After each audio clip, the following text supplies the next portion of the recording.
Hi, I'm Hamza. And I'm Sidi. And welcome, we bring to you the third episode of Student Reporter. Today we're going to bring to you news, events and activities that are happening around the school.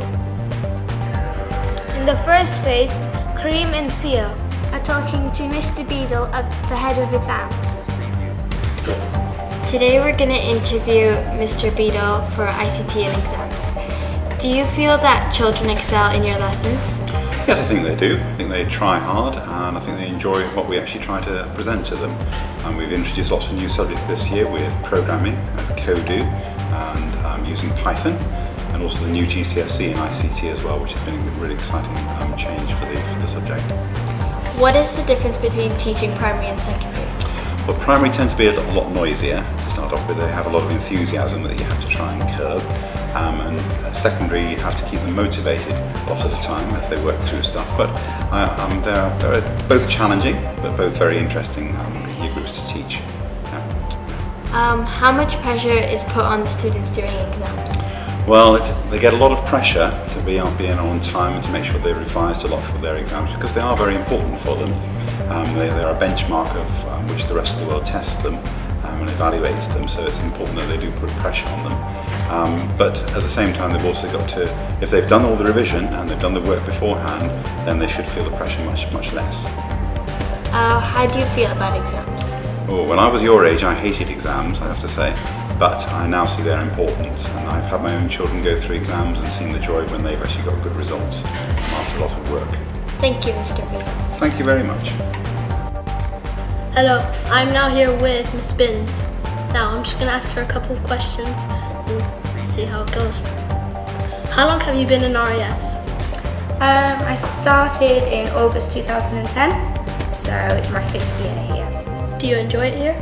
I do, yeah. I think the children are fabulous, really well behaved, respectful, we have fun. It's a good place to be. Do you have any upcoming field trips? We do. My class, because we're doing Rags, Riches and Royalty at the moment, which is based on, we're studying a book called The Prince and the Pauper, and it was set during Tudor times. So one of the things we've been learning about is what they used to do during their time. So they wanted to go to the theatre, because that's what the Tudors used to do. So yes, we're going to the theatre in a few weeks' time. Do you think your students are being challenged during your lessons? Of course. I'm always constantly reminding them of, okay, what are you doing really well? What do you need to do to improve? For example, in writing, I'll give them a list of things that are a level 2, 3 for their writing, and I'll say if you can use these, fab. If you want to challenge yourself, you need to do this. Now, what year groups have you taught? I have taught, since I've been qualified, I've taught either year 3 or year 4. Would you like to teach secondary school? Never say never, because I've never experienced it. Maybe it would be quite cool to experience a couple of weeks, to test the waters, but I'm quite happy with the age group that I teach. Thank you.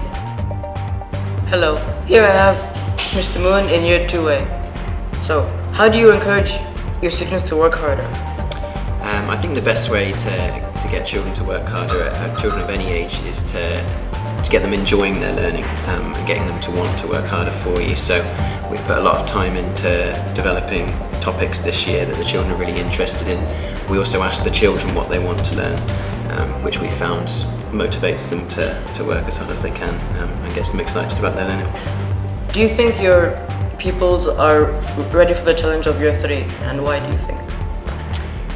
Yeah, year 2 is a year with a lot of change. They go from year 1 where learning is very play-based, and we still do a lot of that in year 2, but we're the last year of Key Stage 1, so we have to get them ready for Key Stage 2, which means making sure they're enjoying their learning, but also that they learn a lot of sort of more mature learning skills. So that's something that we've worked on a lot, and I think the children are ready now. What are the upcoming interesting topics that you have in this term? So this term our topic is called The Land of Never Believe. It's that's based on a book by someone called Norman Messenger, and it's about this fantasy island which is just full of weird and wonderful plants and animals, which is very exciting to the children. So from there, depending on what the class is interested in from the book, it might be plants, maybe it's the animals. The curriculum's gone in different directions from there, but yeah, it's the land I've never believed that we're looking at. What interesting trips have you gone to this year? Well, I've just come back from one today. We went to the Sharjah Natural History Museum. That was because my class and another class 2C, they're particularly interested in dinosaurs and fossils. So that was the best range of fossils that we could find was at Sharjah Natural History Museum. So that was a great trip. We've got other classes, some are interested in sort of marine animals, so they're going to Dubai Aquarium this term. We had a trip in the first term to Al Fahidi Fort, which is in sort of old town Dubai. That's when we were learning about forts and castles and Dungeons and Dragons and that kind of thing. So yeah, it's been a busy year with lots of exciting trips. And last but not least, how long have you been in RIS? This is my second year in RIS. Got no view to stop now. I'm here next year for certain and the year after, so I'm really enjoying my time. Thank you for your time, Mr. Pleasure. I'll be talking to Mr. Collins, who is Head of Humanities. Hello, how you doing? Right, good. So, are your students challenged during lessons? In the Humanities department, all the students are challenged. What we do is to look at what students' needs are, break them down into various different levels, and we challenge them according to their ability.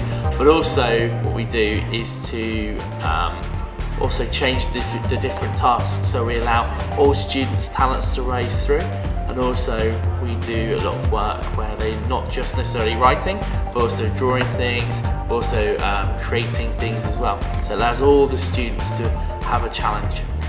Okay, and how long have you been teaching for? I've been teaching for 11 years. Alright, and do you enjoy teaching? I do. I don't think you could teach for 11 years without enjoying it. Thank you, Mr. Collins. My pleasure, thank you. Hello, I'm with Mr. Moran, and I'm going to be asking him a few questions about design technology. What skills do students learn in DT? Well, in DT, students learn a really broad range of skills. We're very lucky in the school that we have 3 different areas for the students to work in. So we have our robotics room, where Mr. Baker currently looks after that, and then we've got our food technology room, and then we've got our resistant materials room, which is primarily where I work. And in my area, students learn all about different materials like metals and wood and plastic, and then they learn about how things are made, like things we use in everyday life. So how the cars we drive to, the lunchboxes we use, how everything's made. So that's some of the basic skills, I suppose, that students learn. Okay. In what years do students begin DT? Quite young, actually, in the school. The earliest years that the students begin is in year 5, and that goes right up to year 13, hopefully next year. So they start off very young in the school. I don't think most schools allow students that young to start doing DT. What careers do DT students apply for? Oh, a fantastic range. Going back to your first question about the skills, students who study DT could go into something like engineering or architecture, could become a chef through the food technology, designers, product designers, graphic designers. So there's a whole host of job opportunities that DT applies to. Okay. How many years have you been teaching DT? This is my 5th year teaching DT. It's my 2nd year in Regent, and then I taught for 3 years in the UK in a different school before I came to Regent. Okay. Do you think this is the right life choice for you? Yes, because I really enjoy teaching DT, and that's why I chose actually to study it at university, and that's why I chose to become a teacher in design and technology, because I personally really enjoy teaching it. So yeah, education I think is the right career choice for me. Thank you, Mr. Moran. You're very welcome. I'm Siri, I'm 11 years old and I'm from England. Hello, I'm Reuben, I'm 12 years old and I'm from England. Hello, I'm Amara, I'm 12 and I'm from Kenya. Hi, I'm Hamza. I'm 11 years old and I'm from Pakistan. Hi, my name is Rita. I'm 11 years old and I'm from England. My name is Dia, I'm 12 years old and I'm from India. Hello, my name is Kareem. I'm 12 years old and I'm from Jordan. My name is Sia, I'm 12 and I'm from India. Hope you enjoy RIS Student Reporter episode 3. We will be coming up with an episode 4. where we will be covering sports, ECAs and more exciting events coming up towards the end of the year. Keep watching this space to learn more. Thank you.